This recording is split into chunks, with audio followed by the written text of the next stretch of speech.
plática que hoy quiero compartir un poco es sobre conceptos básicos de fisiología vegetal. Vamos a repasar un poco sobre fisiología, sobre la parte de la anatomía de las plantas, un poco sobre conceptos de bioquímica, todo muy básico. La verdad no entraremos a un lenguaje elevado. La idea es aquí que, como lo hemos hecho en Stoller, sea aterrizado a campo, que a ustedes les sirva. Es la parte importante, ¿no? Cualquier duda, con gusto pueden, si gustan dejarlo al final de esta plática, sería bueno, ¿no? Para que fluya. Entre los conceptos básicos que trataremos el día de hoy, es principalmente la absorción de nutrientes. Vamos a centrarnos mucho en eso, porque digamos que es la base para que la planta empiece a trabajar, que la planta empiece a funcionar. Veremos algunas estructuras de absorción de nutrientes también. Considero que es importante conocerlas, los mecanismos de absorción, y un poco sobre la asimilación. Con asimilación me refiero ya en las hojas. ¿Qué pasa después de absorber los nutrientes? Estos se asimilan en las hojas, ¿no? Son muchos nutrientes, entonces vamos a hablar específicamente del nitrógeno en este caso, ¿no? Como para poner un ejemplo de cuál es la importancia de esta asimilación. Mi nombre es Martín Tucuch Pérez. Estoy ahorita encargado del área de investigación aplicada para la región centro-sur de México. Radico en Puebla, no soy de Puebla, pero me ha tocado hoy estar ahí 3 años. Entonces, he compartido ahí con algunos de los compañeros promotores y algunos agricultores el cultivo de tomate. Me ha tocado hacer varios trabajos ahí. Sobre todo, yo estoy en la parte de investigación. Me dedico a hacer pruebas en campo, validar los productos, generar información. Y ya he tenido algo de experiencia en tomate, ¿no? Entonces, vamos a tratar de aplicar todos estos conceptos al cultivo de tomate, específicamente. Empecemos. Como vimos, lo primero que mencioné es sobre la absorción nutrimental, ¿no? Y lo primero que quiero definir qué es nutrir. ¿Qué es nutrir? Según la Real Academia Española, es aumentar las sustancias del cuerpo animal o vegetal por medio del alimento, reparando las partes que se van perdiendo en virtud de las acciones catabólicas. Es la definición básica de nutrir, ¿no? Obviamente esto está enfocado a salud de este animal principalmente, pero pensemos en plantas. Las plantas también requieren alimento, en este caso nutrientes, iones, elementos minerales, para reparar las partes que se van perdiendo, ¿no? Pensemos en la senescencia de las hojas, la caída de frutos, la muerte de raíces, todo eso, ¿no? Esa es la definición básica de nutrir. Y de fondo pongo esto. Si se dan cuenta, una buena nutrición y una búsqueda rápida en Google te permite encontrar esto. Pones nutrir y sale esto. Y veo esta imagen y digo, mira, prácticamente el 100% de esta imagen tiene que ver con las plantas, ¿no? Incluso quizás solo el pescado no, comen algas también, pero casi el 100% de lo que consumimos como seres humanos tiene que ver con las plantas. Con esa idea me llevó a buscar qué es nutrir para la Organización Mundial de la Salud, y manejan estos conceptos. Les prometo que es la única diapositiva que tiene mucho texto. Esto es lo que la Organización Mundial de la Salud considera nutrir, ¿no? Es que el consumo de agua y nutrientes es fundamental para el crecimiento, la reproducción y buena salud. Los macronutrientes son nutrientes que se consumen en cantidades relativamente grandes, como las proteínas, hidratos de carbono, simples y complejos, grasas y ácidos grasos. Los micronutrientes son las vitaminas y los minerales que se consumen en cantidades relativamente menores, pero que son imprescindibles para las funciones orgánicas. Es un párrafo que viene en la página de la Organización Mundial de la Salud. De aquí tomo algunos conceptos. Vean estas palabras, se repiten aquí, las pongo aquí porque estas son palabras que se relacionan fuertemente con las plantas: agua, nutrientes, macro y microelementos, crecimiento y reproducción. Básicamente son palabras que cualquiera que maneje temas de nutrición, ingenieros, técnicos o agricultores, debe conocer. Y pongo estas otras palabras que también vienen en esa descripción de nutrir, porque esto es lo que las plantas proporcionan. Después de haberlas nutrido, de haberles dado una buena nutrición, podemos obtener de ellas proteínas, hidratos de carbono, grasas, ácidos grasos, vitaminas y minerales. Entonces, si las nutrimos adecuadamente, ellas nos regresan de esta manera lo que les damos. Ahora, para nutrirlas, sabemos que principalmente se manejan los macroelementos, ¿no? Creo que todos los conocemos: nitrógeno, potasio, calcio, magnesio, fósforo, azufre. Son los macroelementos. Después vienen los microelementos, elementos menores: cloro, boro, fierro, manganeso, zinc, cobre, níquel y molibdeno. Y tenemos también elementos benéficos que no se consideran indispensables, pero que aportan algo en las plantas, como aluminio, cobalto, selenio, zinc, sodio, vanadio. Y hay tres que a veces omitimos, que a veces cuando hablamos de nutrición mineral no tomamos en cuenta, pero que son muy importantes: carbono, hidrógeno y oxígeno. Esto porque la mayoría de las plantas lo toman del ambiente, del aire. Solo en algunos invernaderos muy especializados es cuando se inyectan oxígeno o carbono, ¿no? Entonces, aquí tenemos 23 elementos para que la planta pueda funcionar, ¿no? 23 de la tabla periódica, que tiene más de 110. Esos elementos mencionados en estos libros, se repiten algunos, dan total de 23. Ahora, una pregunta aquí para algunos técnicos y agricultores: ¿cuántos aplicamos? ¿Cuántos proporcionamos a la planta normalmente a través de un fertirriego? Me ha tocado ver casos que, sobre todo campo abierto, pensamos en maíces ahorita, 3, 4 elementos, 5 a 6, 7, ¿no? De acuerdo a la inversión. Tomates, 8, 9, 10, 14. De 23 que la planta se dice que requiere, ¿no? Y vemos el fondo. Todos estos están la mayoría en el suelo, a excepción obviamente del oxígeno, que lo podemos encontrar también en espacios, en poros del suelo. La mayoría, todos están en el suelo. Ahí los encontramos. Este concepto, un concepto relativamente nuevo, 2009, es que se empezó a acuñar el ionoma. Habla de cómo se interrelacionan todos los elementos minerales. Aquí ya se habla de litio, cadmio, arsénico. Esto es el ionoma. Cómo se relacionan todos los elementos. Es una ciencia de cómo los elementos se relacionan entre sí. Entonces, teníamos los 23 que mencioné, más todos los demás que la planta puede absorber. Obviamente esto está en desarrollo todavía, pero es un concepto que a futuro, espero que no muy lejano, lo podemos aplicar, ¿no? Podamos decir: oye, ¿qué pasa si le aplico arsénico? ¿Qué pasa si le aplico cadmio? Que sabemos que son elementos tóxicos, ¿no? Pero llega un punto en el que necesitamos saber qué sucede con esto. Puede ser benéfico o puede realmente ocasionar algún daño, ¿no? Es el ionoma, la interacción entre todos los elementos. Ahora bien, revisando la literatura, los libros que les mencioné, me llamó la atención esto. De 6, 2 tienen esta imagen en la portada: una pequeña planta, suelo y la raíz. Algo debe significar, ¿no? Algo nos quieren decir estos autores de estos libros con esta imagen. Básicamente, de todo lo que implica la nutrición mineral, porque son libros de nutrición mineral, se centran específicamente en la portada, en suelo, raíz y una planta pequeña. Entonces, ¿qué importancia radica todo lo que implica la nutrición mineral? Resumido en 3 elementos: planta, raíz y suelo. Como les mencioné, vamos a hablar un poco sobre cómo se absorben los elementos minerales. Sería lo primero, ¿no? Tenemos el suelo con elementos minerales y tenemos la planta. Son entes independientes. Uno vive en el suelo, pero realmente no son lo mismo, vaya. Sin embargo, no puede vivir uno sin el otro, de cierta manera. Conocemos la hidroponía, que es cultivos en agua, ¿no? Y bueno, ¿y cómo se logra que estos elementos minerales que están en el suelo, los que platicamos, lleguen a la planta, incluso lleguen a las hojas y se transformen en un fruto? Eso es lo que vamos a ver un poco ahorita. Primero, para que los elementos se absorban hay 3 mecanismos: intercepción, flujo de masas y difusión.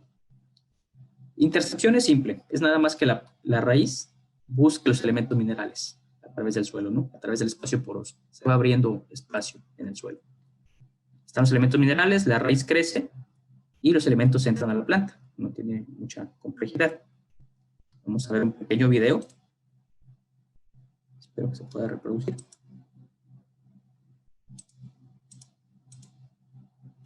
Estoy teniendo problemas para reproducirlo.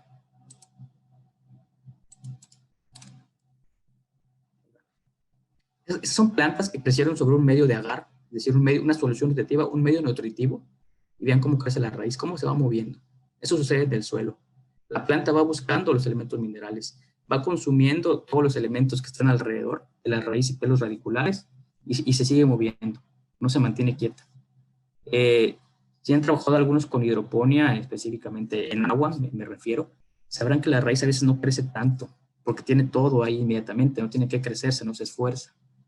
Aquí en este ejemplo vemos que la raíz tiene que moverse porque va consumiendo los elementos minerales que están a su alrededor. Eso sería lo que sería intercepción. La raíz va a los elementos minerales. Otro tema o otro mecanismo es difusión, que es el transporte a través de un gradiente de mayor concentración a uno de menor. En pocas palabras es esto, tengo pocos elementos minerales en la planta, dentro de la planta, tengo que poner más afuera para que por gradiente, por difusión, entren. Sucede esto, ¿no? Si tengo poco nitrógeno dentro, lo pongo como fertilizante afuera, ese nitrógeno va a entrar. Aquí un esquema, ¿no? De cómo afuera de la planta tengo mucho nitrógeno, dentro no hay nada, entonces poco a poco empieza a entrar el nitrógeno. Para hacerlo más claro, tengo un pequeño video. Vean cómo ponen en estos vasos, 2, 4 y 8 gotas. Vamos a pensar que el agua es la planta y este colorante rojo es el nitrógeno. Se dan cuenta que donde pusieron las 8 gotas fue el último vaso, pero fue el primero que se llenó, porque se mueve a través de difusión el colorante en el agua. Hay más gotas, hay más cantidad de iones, más rápido se cubre ese espacio. Eso sería difusión, moverse a través de un gradiente de mayor a menor concentración. Y el último mecanismo es flujo de masas, que es movimiento junto con el gradiente del agua, el movimiento del agua. En este tienen que ver mucho los estomas, esta estructura que pongo aquí. Este consiste en que yo tengo elementos minerales en el suelo. Si el estoma se abre, es decir, si hay transpiración, los elementos minerales pueden entrar. Si el estoma está cerrado, como en este caso, esta imagen, puede haber elementos minerales, pero pueden entrar muy pocos. Algo típico en esto es el calcio. Tengo un ambiente saturado porque hay lluvias, no hay transpiración, el calcio no se va a mover. Se enfrenta a blossom en tomate. Tengo también días muy calurosos, relativas muy altas. También la planta no va a transpirar, la planta se para completamente y no hay movimiento de elementos y se presenta blossom también. Eso es lo que, digamos, la parte fisiológica de por qué sucede el blossom. Porque no hay transpiración, no hay agua. La planta no tiene abiertos los estomas, están cerrados. Entonces, para tener estomas abiertos, tengo que darles condiciones climáticas, manejar el invernadero, abrir ventanas, hacer aplicación de productos que disminuyen el ácido abscísico, que permite la apertura estomática. Son estrategias que se pueden manejar, ¿no? Aplicaciones foliares de calcio en los frutos, son estrategias que se pueden manejar. Una experiencia, el día de ayer estuve en Cuitláhuac, en unos limones, estamos en una toma de datos. Estábamos como a las 2 de la tarde, 3 de la tarde, un calor como 45 grados. Tocamos las hojas de limón y la verdad estaban muy calientes. La siguiente cosa que vamos a hacer es medir esa temperatura, hasta cuánto llega, ¿no? Pero me llamó la atención que la hoja de limón estaba muy caliente. Y inmediatamente se me vino a la mente esta presentación, que dije, un estoma está cerrado, no está transpirando. Y aquí un pequeño video, perdón, ¿cómo? No, perdón, este video no se reproduce. A ver si ahorita lo podemos reproducir. Este nada más era un video de cómo se abre y cierra el estómago. Espero ahorita poderlo reproducir. Y tengo este otro, cómo se da la transpiración. Ponemos una planta en un frasco sellado y vean cómo empieza a llenarse de vapor de agua. Esa es la transpiración. Un experimento que podemos hacer ahí con los pequeños de la casa. La planta está viva, la planta transpira.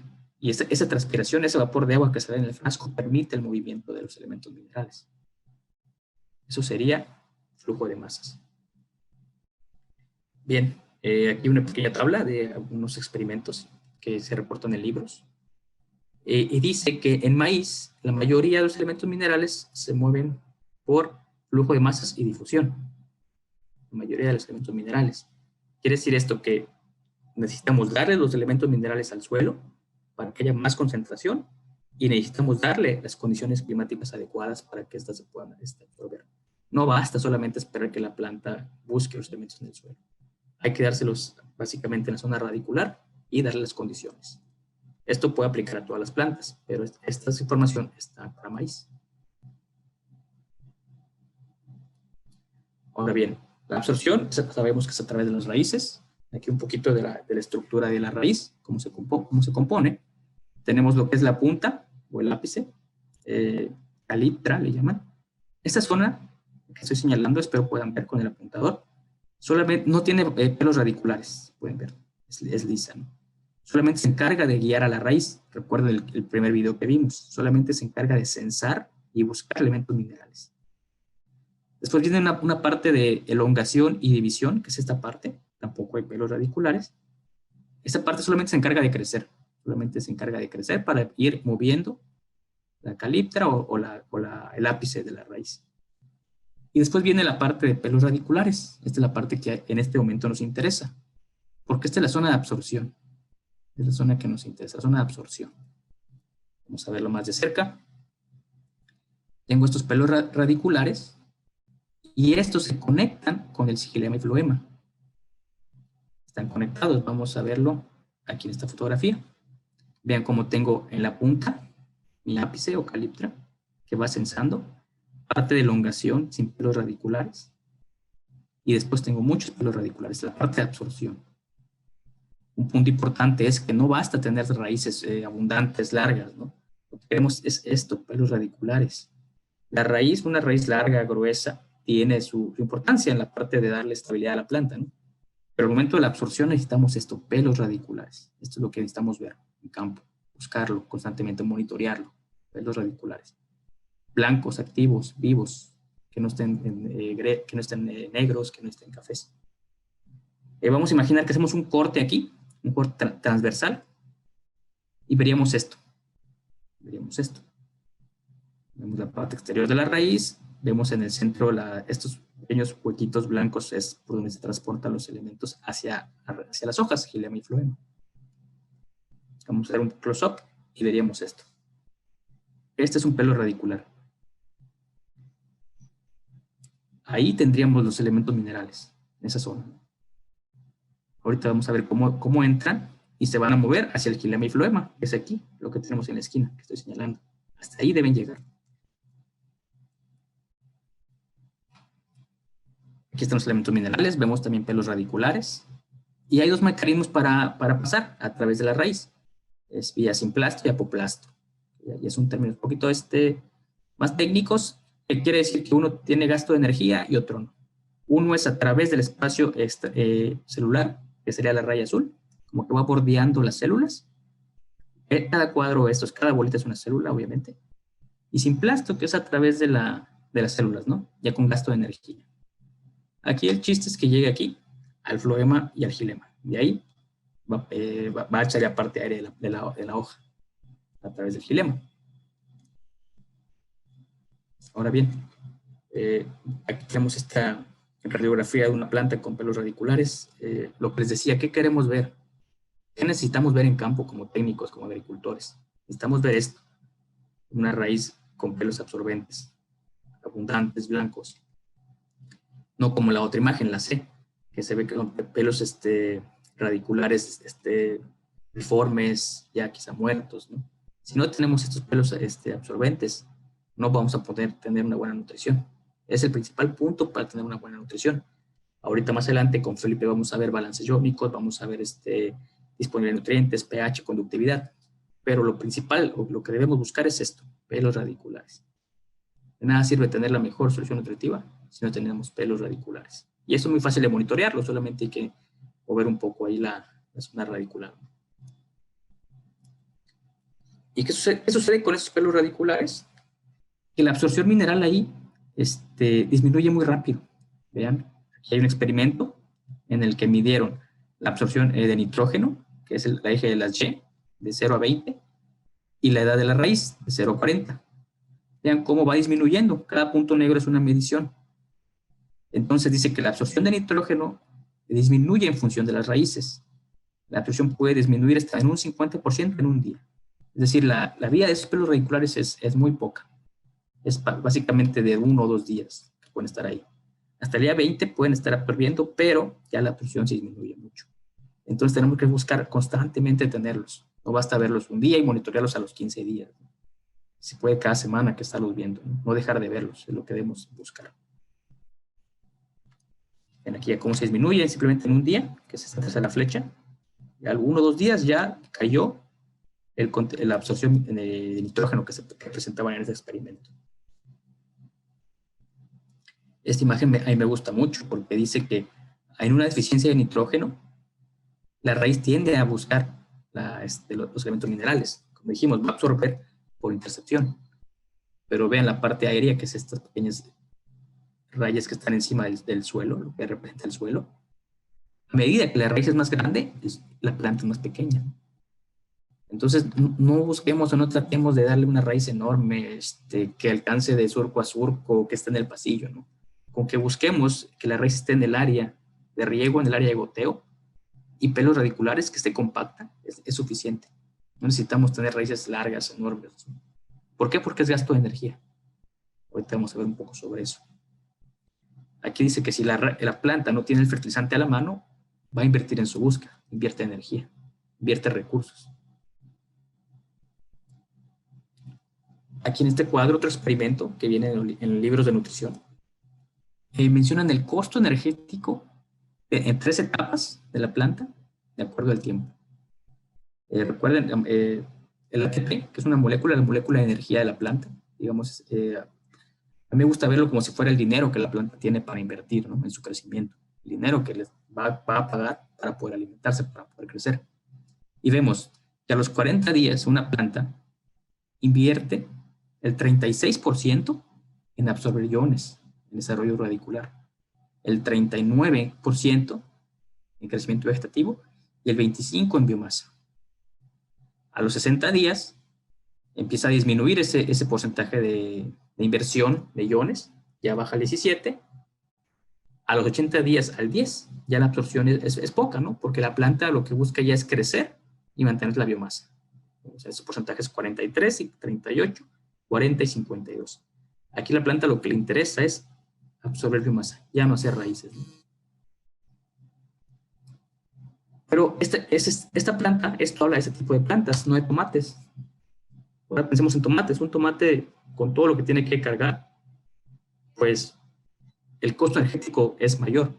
Un tomate siempre tiene plantas nuevas en el ápice, en la parte de arriba, ¿no? Entonces esto no creo que disminuya. Entonces la inversión en energía en tomates es alta en la parte radicular. Entonces no busquemos, no creemos un escenario en el que la planta tenga que esforzarse para hacer raíz. Recordemos esta aerografía de cómo era la parte de la raíz transversal. Estas son las células. Este es ya un close-up mayor. Vemos aquí vacuolas, cloroplastos, núcleos. Así se vería más cerca. Aquí tengo imagen todavía más cerca de 2 células vegetales. Esta es la raíz a mano izquierda y la célula vegetal de la raíz y célula vegetal de hoja. Estos son cloroplastos, están en verde. Y hablo de esto porque quiero hablar un poquito del transporte de membranas. Una parte es el transporte en la planta, de la solución de suelo a la planta, pero la parte realmente importante es esta, la absorción de membranas. Porque todo lo que la planta absorbe y tome se tiene que procesar aquí, en el núcleo, perdón, dentro de la célula, donde hay núcleo, donde hay cloroplasto, donde hay ribosomas, donde hay mitocondria. Todo eso tiene que atravesar esta membrana. Y vale la pena conocer un poco sobre esto. Aquí es otra imagen de la membrana, es solo como curiosidad. El grosor de una membrana es de 10 nanómetros, que equivale a 10 millones. En 1 milímetro hay 10 millones de nanómetros. Una membrana se ve así, y la membrana permite el transporte a través de proteínas inmersas en ella. Se le llaman canales, le llaman acarreadores, bombas. Ahorita vamos a ver un poquito sobre eso. La membrana es semipermeable, no permite el paso de cualquier sustancia, solamente algunas muy específicas. Así se verían, o esos son algunos tipos de acarreadores, de transportadores, que son para iones o macromoléculas, específicamente, ¿no? Estas consumen energía, por eso hablábamos del crecimiento de energía en la raíz, porque estas consumen energía. Vemos aquí en la bomba esta, a mano derecha, usa un ATP. La mayoría consume energía para poder transportar los elementos, los iones, la macromolécula. Por eso ese gasto energético. Ese transporte se da tanto para entrar a la célula como para entrar a la vacuola. Vemos este es un esquema de los acarreadores que se tienen actualmente conocidos. Vemos que hay para sodio, hay para potasio, hay para fosfatos, hay para nitratos. Esta imagen la podemos platicar después. Hay para calcio, vean, aquí está. Todos los elementos minerales tienen un acarreador para poder entrar. Algunos son selectivos para ciertos iones. Esta es también la vacuola. La imagen anterior se refiere a esta. Y la pongo porque ahorita vamos a ver con Felipe también la parte de monitoreo. Cuando nosotros evaluamos la savia, estamos evaluando todo lo que hay aquí adentro. Lo que está como reserva, no lo que ya está procesado, lo que ya está utilizado. Lo que vemos en el monitoreo de savia es toda esta parte, el espacio blanco, lo que está en la vacuola. Y aquí están los elementos minerales que logramos medir en la vacuola.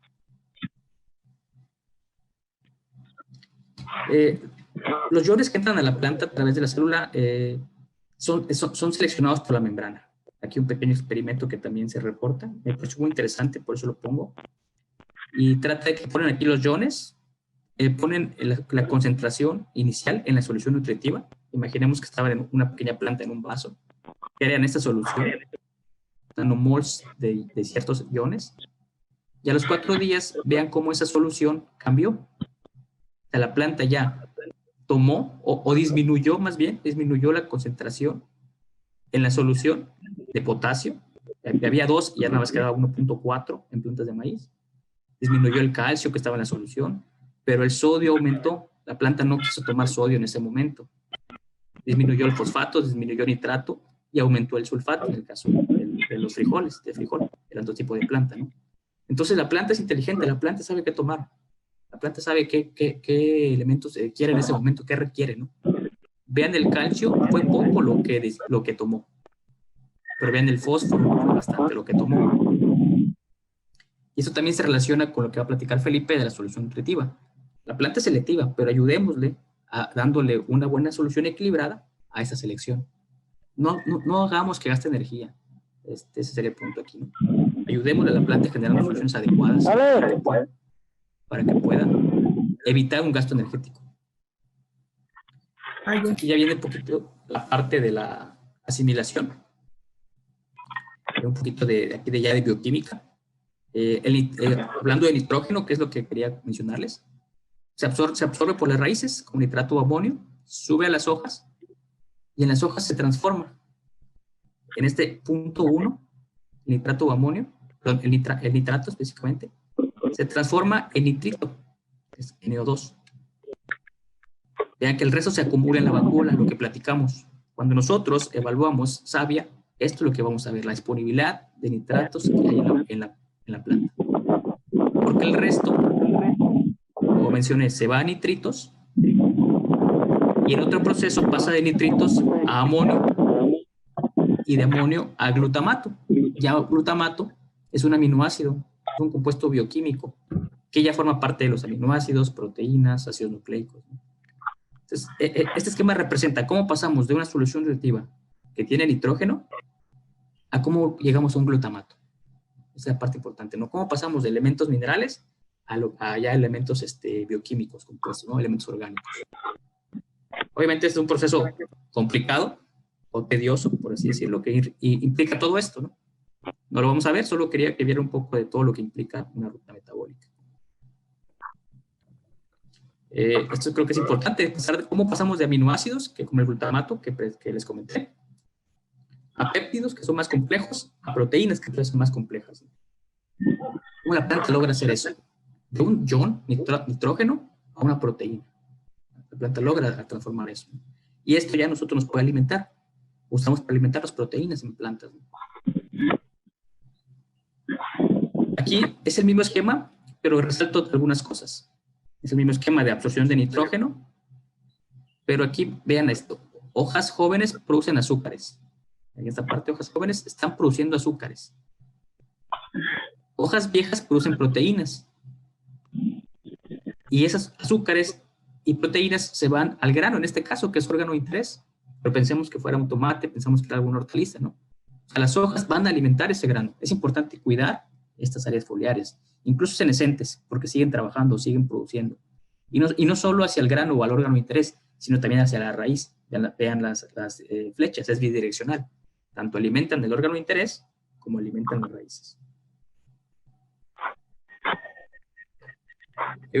Un proceso también importante es la fotosíntesis, muy brevemente, pero también tiene que ver con las hojas.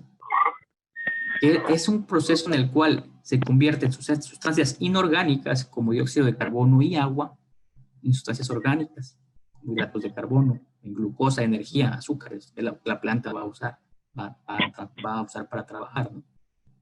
Es un proceso metabólico muy interesante, de los más bellos que hay en la naturaleza. Y radica en esto su belleza, en que cómo transforma algo inorgánico en complejos orgánicos. La planta, pues, sabemos que lo hace a través de las hojas. Y esto lo menciono porque es importante esta producción de carbohidratos por esto. Aquí tenemos una pequeña tabla que indica cuánto de la producción de carbohidratos se usa para las raíces. En promedio, mencionan que de un 15 a 30 de los fosfosintatos, es decir, de azúcares producidas diarias por la planta, van a la respiración celular, al crecimiento celular, a la absorción de nutrientes. Es decir, en todo empieza con una absorción mineral de cualquier ion, vamos a tener nitrógeno, se absorbe, y termina ese mismo ion trabajando. Sabemos que hay una relación estrecha entre nitrógeno y clorofila para producir fotosíntesis. Cómo ese ion trabaja para que se genere más energía que le permita absorber más iones. Entonces es un ciclo completo. Ya. Ese es el mapa metabólico. Aquí nada más quiero que vean que todo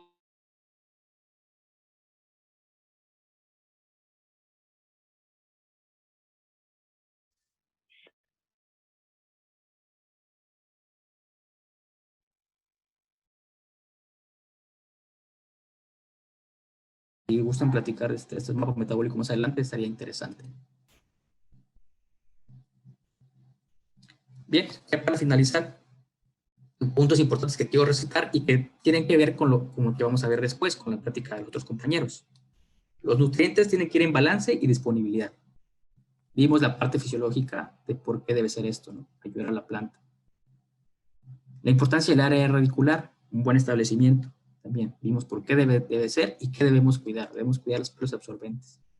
No que la planta genere raíz. Cuidar el gasto energético, cuidar la inversión, saber en qué queremos que la planta invierta, en qué etapa queremos que invierta, hacia dónde queremos que invierta. Muy importante, cuidado del área foliar.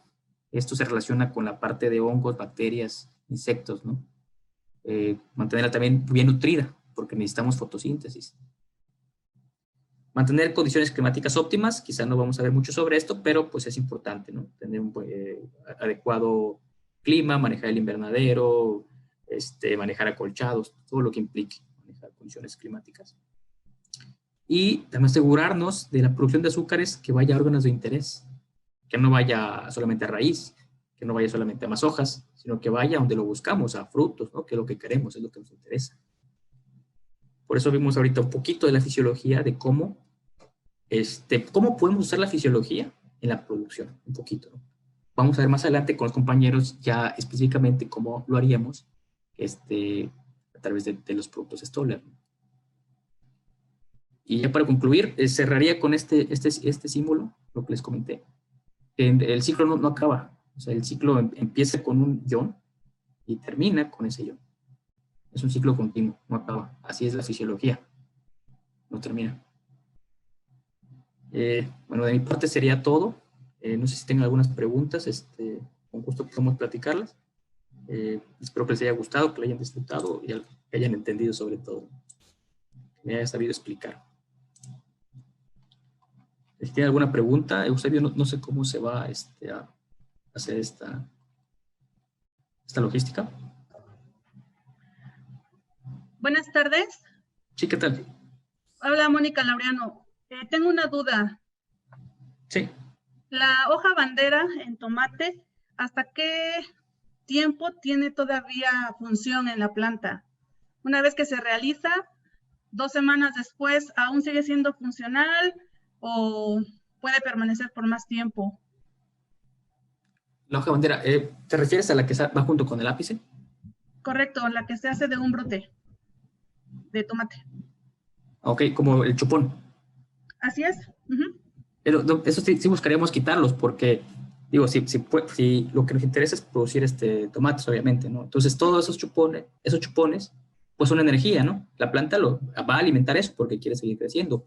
Quiere hacer Sí, un chupón, quiere hacer hoja para hacer más fotosíntesis y seguir alimentando, ¿no? Pero es un gasto energético. Vamos, estás invirtiendo en algo que realmente no vas a ocupar. Por eso pues, se hace esa poda de chupones, ¿no? Para centrarnos en el ápice hacia arriba, eh, en, en correcto. la, en la parte apical. Si tenemos un cultivo con 32 semanas ya de producción y ese brote lo decapitamos, pinchamos el ápice y solamente dejamos las primeras 2 hojas, ya funciona como una hoja bandera, pensando en hacer más área foliar. La duda era esa, si tenía una función con más tiempo después de 15 días o ya era prácticamente una demanda en vez de una aportación. Se puede consumir en una demanda nada más. Realmente un aporte lo van a hacer tus hojas nuevas. Las hojas nuevas que vayan saliendo son las que van a trabajar. Y las hojas que estén debajo de esas, ¿no? Las hojas ya maduras son las que realmente están aportando. Hojas viejas también mejor eliminarlas porque realmente ya no tiene caso. Solamente pueden crearte ahí microclimas de hongos y enfermedades. Correcto. Muchísimas gracias. Sí, de nada. ¿Quiere alguna otra pregunta, comentario?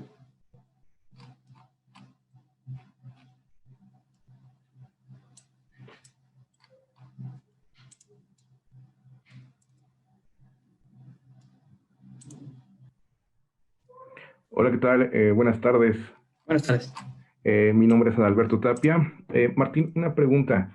Bueno, ya sabemos la importancia pues, de toda la planta. Mi pregunta es,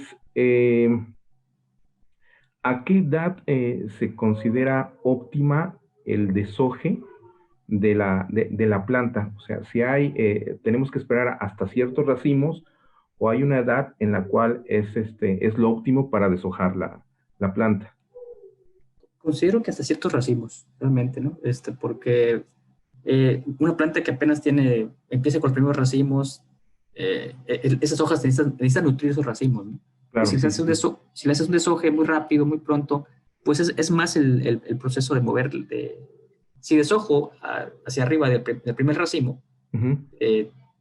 La alimentación va a ser con las hojas que estén hacia arriba, ¿no? Exacto, Dos sí. hacia arriba, no va a ser inmediato.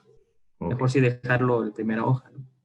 Digo, ya una vez que empiezas que se pone senescente, que realmente consideras que ya no está aportando nada, mejor la quitamos, ¿no? Nos puede crear ahí es una hoja que ya no tiene defensa, que ya realmente sería parásita. Okay. Lo mejor es eliminarla y dejar hojas siempre maduras. Perfecto, entonces se considera más o menos entre, ¿qué será? En el noveno, en el noveno, en el doceavo, en el séptimo, en el noveno racimo ya, a lo mejor ya... Empezar. Empezar, ¿verdad?